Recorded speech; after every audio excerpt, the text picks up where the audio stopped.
ഈ ഒരു സ്റ്റാൻസയ്ക്കകത്താണ് the moment humans claims ownership of their surroundings the trees loosen their soft arms എന്ന് പറയുന്നത്. സോ അതിൽ പ്രധാനമായിട്ടും പറയുന്നൊരു കാര്യം ഈ ഒരു മനുഷ്യന്റെ ഓണർഷിപ്പ് ആറ്റിറ്റ്യൂഡിലൂടെ അല്ലെങ്കിൽ മനുഷ്യൻ അത് പൊസസ് ചെയ്യാം, അല്ലെങ്കിൽ ഇത് എൻ്റേതാണ് എന്നുള്ള ആ ഒരു പൊസസ് മെൻറ്റാലിറ്റി ആക്ച്വലി എന്തിലേക്ക് നയിക്കും? അവനെല്ലാം വെട്ടിപ്പിടിക്കാനുള്ള, അല്ലെങ്കിൽ പ്രകൃതിയെ നശിപ്പിക്കാനുള്ള, എക്സ്പ്ലോയിറ്റ് ചെയ്യാനുള്ള എല്ലാവിധ ചാൻസസിലേക്കും ലീഡ് ചെയ്യും അല്ലേ?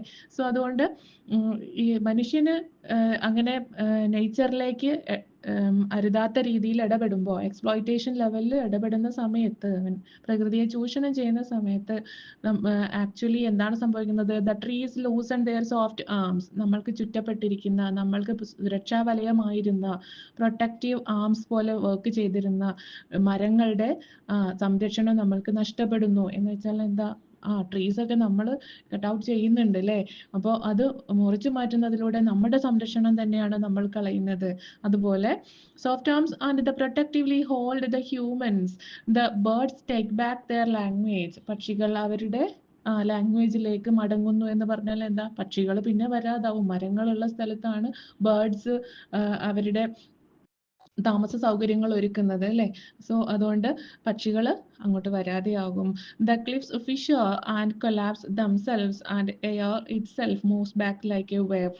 ക്ലിപ്സ് ആണെങ്കിലും അതുപോലെ കുന്നുകളൊക്കെ ഇടിച്ചു നിരത്തുന്നതിലൂടെ, അല്ലെങ്കിൽ നമ്മൾക്ക് ചുറ്റും പ്രൊട്ടക്ഷനായി നിന്നിരുന്ന മലനിരകളെ നമ്മൾ നശിപ്പിക്കുന്നതിലൂടെ അത് നമ്മളുടെ നാശത്തിലേക്കാണ് കൊണ്ടെത്തിക്കുന്നത്. And air itself moves back like a wave.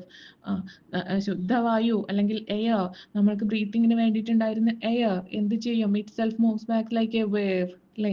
ഒരു വേവ് പോലെ, അല്ലെങ്കിൽ ഒരു ചൂട് കൂടിയ വായുവായിട്ട്, നമ്മൾക്ക് മലിനമായിട്ടുള്ള, പൊല്യൂട്ടഡ് ആയിട്ടുള്ള ലെവലിലേക്ക് നമ്മുടെ എയർ മാറുന്നു. അതുകൊണ്ട് നമ്മൾക്ക് എന്താണ് സംഭവിക്കുക?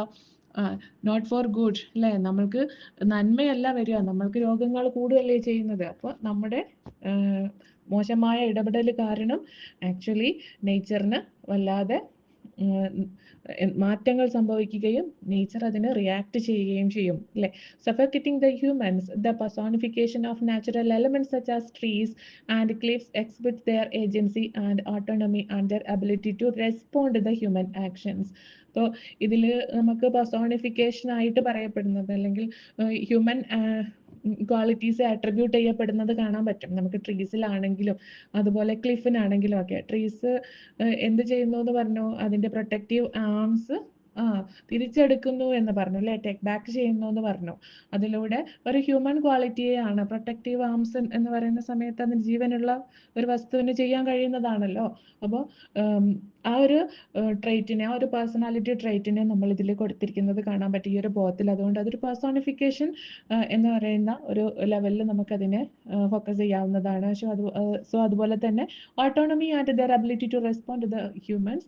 The second stanza discusses the inherent human folly behind the notion of ownership. നമ്മളൊരു ഓണർഷിപ്പ് ലെവലിൽ, ഒരു പൊസസീവ് മൈൻഡിൽ, എക്സ്പ്ലോയിറ്റേഷൻ ലെവലിലുള്ള ആറ്റിറ്റ്യൂഡിൽ നമ്മൾ ഈ ഒരു നേച്ചറിനേക്ക് നമ്മൾ എന്താണ് ഇറങ്ങി ചെല്ലുന്ന സമയത്ത്, നമ്മൾ അതിനോട് അപ്രോച്ച് ചെയ്യുന്ന സമയത്ത് ആക്ച്വലി നമ്മൾക്ക് നാശം സംഭവിക്കുന്ന, അല്ലെങ്കിൽ നമ്മൾക്ക് തന്നെ അത് ദോഷമായിട്ട് മാറുന്നത് ആണ് സെക്കൻഡ് സ്റ്റാൻസയിൽ മെൻഷൻ ചെയ്തിരിക്കുന്നത്.